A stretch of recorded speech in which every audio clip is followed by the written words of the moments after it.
Hello there, my name is Alexia. I sit before you today a decaffeinated woman, caffeine free that is. Almost 3 weeks, as of Monday it will be 3 weeks, but that's neither here nor there. There are a million videos on YouTube, quite literally probably a million, about caffeine. The pros, the cons, the side effects, the benefits of quitting, the benefits of kind of, what's the word? I was gonna say trundling. That's not a word, is it? What is the word? Alternating days of caffeine, the benefits of delaying caffeine intake, all of those things. But there is one angle from which I don't think anyone's considered this whole caffeine debate. And if they have, I haven't seen a video about it. So go ahead, get comfortable, get your favorite non-decaffeinated beverage. Okay, get coffee if you want. Who am I to judge? I just stopped drinking it myself, and we're gonna talk about it. But first, hit like, and after that, watch this intro real quick. Nikki.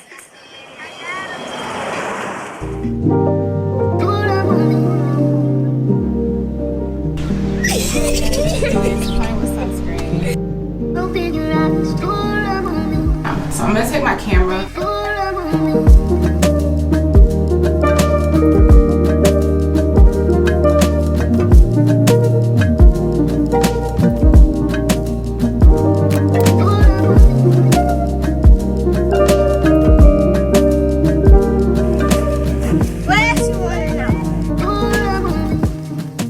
So guys, I thank you so much for joining me, and I just wanted to go ahead and jump into what my recent revelations were about coffee and a quick history on how we got to this point. So I'm 42, I'm a mom of 2 boys born back to back, 12 and 10. I'm a caregiver for them and a rambunctious pet named Babs, my Belgian Malinois. And I'm heavily interested in health, and my hopes is that through my vlogging and through my health videos and my people seeing my transformation, that I can get other people to join this transformation with me, not just for the physical, but for what lies beneath, and understanding that if you want to change anything about your health, that you have to treat the body, the mind, and the soul as a whole. Now, I didn't start drinking coffee until probably about college. And the reason for that initially was an occasional booster. I honestly just like the taste of it, but I found myself needing an extra boost in order to get through my classes. I was a psychology major and also a music major. Don't ask me how. Don't ask me how. That is an intense schedule. Music, if you don't know, is a lot. It is not only theory and lessons on your instrument, even albeit my instrument was my voice, but it's also performances, attending concerts, helping put on concerts. You have to learn it from every angle there is. And I was working part-time as an intern at Grady Memorial Hospital. Shout out to the Grady babies, if you know what I'm talking about. I'm not one, but I did work there. So I was already heavy on to drinking Cokes and Mountain Dews, but they just weren't doing enough for my energy, and cue the coffee. Now, I will say, I didn't really notice anything about how I felt any different, except it was just helping me get through my day. But then let's fast forward. Post-graduation, post-20s, I have my first child. And then less than 2 years later, less than a year and a half later, I have my second child. What was I thinking? Don't know, but I did it, okay? So now that that was done and I had barely any juice left in me at the end of the day, I found myself in quite a pickle. The energy crisis was real. And that's what I like to call it. It's an energy crisis. So our present day lifestyles, especially when you start throwing family, spouses, aging parents into the mix, and then work expectations, it really is a lot. We don't have enough energy stores to account for that.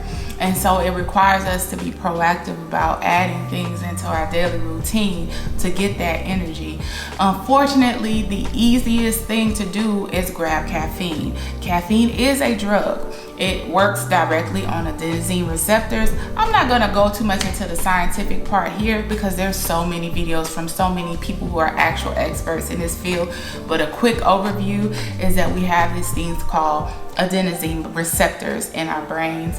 and what are in our bodies. See, this is why I don't need to do the scientific part. But whether it's brain or the rest of the body or both, adenosine basically is a compound or a chemical, but it lets the body know that it's time to rest. As adenosine builds, the more necessary it becomes for the body to rest. This was a very non-scientific explanation if you can't tell, but I digress. Basically, the more adenosine that latches to the receptors, then it's time to go night-night. The problem was I started to have to consume more and more caffeine, whether it be through energy drinks, coffee, sodas, which also meant the introduction of additional sugars, because the more and more that you block adenosine doesn't mean that adenosine isn't being produced in the body. It's free flowing and probably in excess. It's like the more and more coffee you drink, the more the body produces, the more that's free flowing in your body. And then by the time the coffee wears out, this is where you get your the caffeine wears off, sorry, this is where you get your energy crashes. Y'all, I won't get to an expansive history on me, but that was the type of stress that I believe probably most of us experience. You know, lack of sleep due to regular obligations throughout our day, weeks, months, and years. But the other part of that is that we are chronically stressed in this country. And I think that because in Western science it's normalized, we've equated normal with healthy, and those are not interchangeable. Chronic stress leads to a lot of damage in the body. It leads to a lot of conditions and sometimes undiagnosable symptoms, meaning you have the symptoms and you know it's inflammation, but there's no disease to correlate with it. So out of nowhere, you're having joint pains. Out of nowhere, you're having massive headaches. Out of nowhere, you're having extreme fatigue. Out of nowhere, you're having random muscle aches and pains. The list goes on and on. And if you add into that childhood trauma, childhood stress, a lot of us, our bodies never knew what it was like to be at a healthy ground level. Well, guys, I realized that through my previous bouts with weight loss and exercise and health is that I come from a background, unfortunately, that inflicted a lot of stress upon me in childhood. One day I'll build up the nerve to have that conversation on that channel because I really want other people to be able to see the progress in me and understand how far you can come in dealing with things like that. But for right now, just know that it was extreme stress in childhood. My flight or flight was always on. I never felt quite settled. I had a lot of love, but I also had a lot of question marks with regards to stability and consistency and love from certain people, and words of affirmation were not there, and a feeling of rest was never really quite there.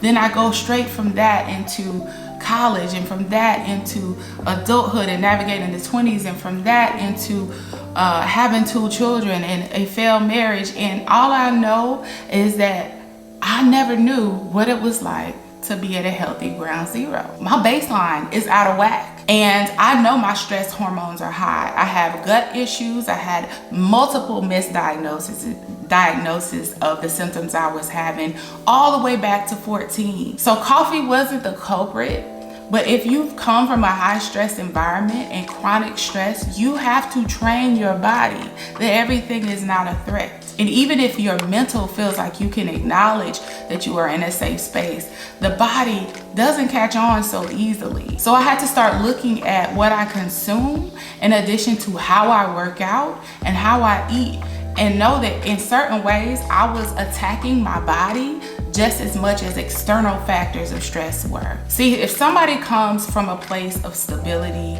and healthy fight or flight responses, it is my assumption that, minus any other conditions to explain it, that coffee, while in excess amounts isn't healthy, or caffeine I should say isn't unhealthy in limited amounts, that in those limited amounts their body won't sense an excessive stress response. But I can bet the house on it right now that if you are chronically stressed and you don't have a baseline to where you can say that at this point, you know what I'm saying, I can healthily react to stress, I can healthily respond to stress, that your body even overreacts with the introduction of stimulants like caffeine. So in that journey, what I've learned is that the excessive intense workouts, while good for a person who is at a healthy base. So my camera overheated. I don't know where I ended up, but the point is that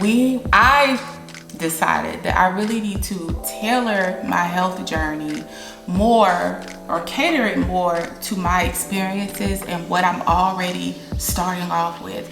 If I'm starting off with stress, I don't want to keep adding more stress, which increases cortisol, which can increase tummy fat and the unhealthy type of fat at that goes around the organs. I can't remember what it's called. I'll put it here, but there's just so many things that need to be taken into consideration. I was doing intense spinning classes, heavy HIIT workout classes. I lost a lot of weight and my body started to exhibit signs of a stress even further.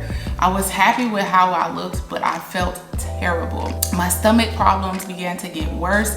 In spite of me eating better foods, I started to have more gastrointestinal issues. I started losing hair. My skin has suffered, especially at that point in time. Acne worsened. And according to everything I was reading, minus any major hormonal issues, minus any other underlying health effects that I knew of, I was feeling terrible. And now I know in this journey, through having gone through a therapist, which I, full disclosure, am not. I need to go seek another one now. But having gone through that process of therapy, uncovering old childhood wounds, looking at how much I was actually shouldering in my present day, always downplaying the amount of stress that I was experiencing. But the thing is, the body keeps score. Now that is another shout out to an amazing book written by Dr. I'll put the name down here because I can't remember his name.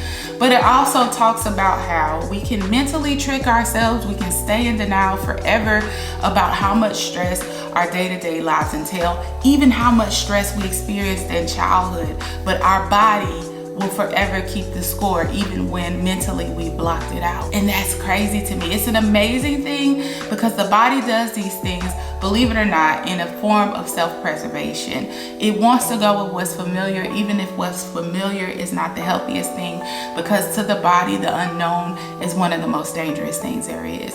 So high stress responses to low stress situations and reaction to things that really are just everyday encounters, everyday dealings, but for some reason, for people with chronic stress, post-traumatic stress syndrome, extreme stress from childhood, your body never knows what the healthy zero set point is. So it goes back to what's familiar and everything's a threat. Now cue in extra sugar in our everyday diet, excessive amounts of caffeine, expectations at home, and our ability to take care of our kids, or lack of ability to thoroughly take care of our kids because of our schedules. All of these things combined, and we downplay it. Point being that the only thing we can do is mitigate the amount of stress that is selective. Stress in the form of foods that we put in our body, stress in the form of the caffeine that we take in, stress in the form of what type of workouts we do when we do work out. I know we all want to be summified, and we look at those IG models and we look at people that we see on TV and we want to have these perfect figures, but how about we begin to love ourselves and get ourselves to our best versions of ourselves, and in doing that begin to develop patience with ourselves. We can't do all things every day, all day. We can't be all things to all people. And while I know it's impossible to eliminate all forms of stress, it is possible to stop insulting our own body, attacking our own bodies. And this is not from a place of judgment. I still don't get it right, and I don't even know how long I'll be able to stay caffeine free. But at this moment in time, I know that it is a necessity for me, and I know that it's a journey that's worth taking. Just try it. The horrible part is the withdrawal symptoms. They may last a couple of days, and for some people a couple of weeks, and depending on how bad your caffeine addiction was, it may take well over a month and a half to fully reap all the benefits. But after you get through those migraine headaches and that extreme fatigue, let me tell you, the energy is phenomenal. You'll still want to rest when your body truly needs rest. It will allow you to actually listen to your body, and not the chemicals that you put in your body. You'll know when you're truly tapped out, when you have a little bit more gas to give, and when you're on the brink of just complete exhaustion. But it's hard to tell when always using external things to hype ourselves up just to get through the day. I will say the quality of sleep improves. There's tons of videos about the benefits, but the quality of sleep improves. Even if you don't feel like you stay up all night, I will tell you, I didn't realize I wasn't sleeping deeply until I started sleeping deeply. So that's my spiel. Also know, I would love to invite you to join my channel and subscribe, because I do a lot of different content. My vlogs, my health journey, but it is all from a place of me healing myself at 42 years old of age from things that have haunted me from childhood until now. Me programming myself about certain things that I didn't realize were programmed into me just at 42. I'm just now starting to get it. So this is a holistic health journey, and I hope you guys decide to join me. But if you're thinking about quitting coffee and you've never thought about this angle, and you know you experience extreme excessive stress, even if it's not current, if you know there was a long period of time in your life, whether through childhood or adulthood, that you were chronically under stress, just to be aware that your body may be programmed to overreact and to not give itself the care that it needs because it's always in fight or flight mode, and that maybe it might be helpful for you to remove some of the things that contribute to that you do have a choice in. So anyway, smash that like button, join the tribe, and until next time, guys, I love ya.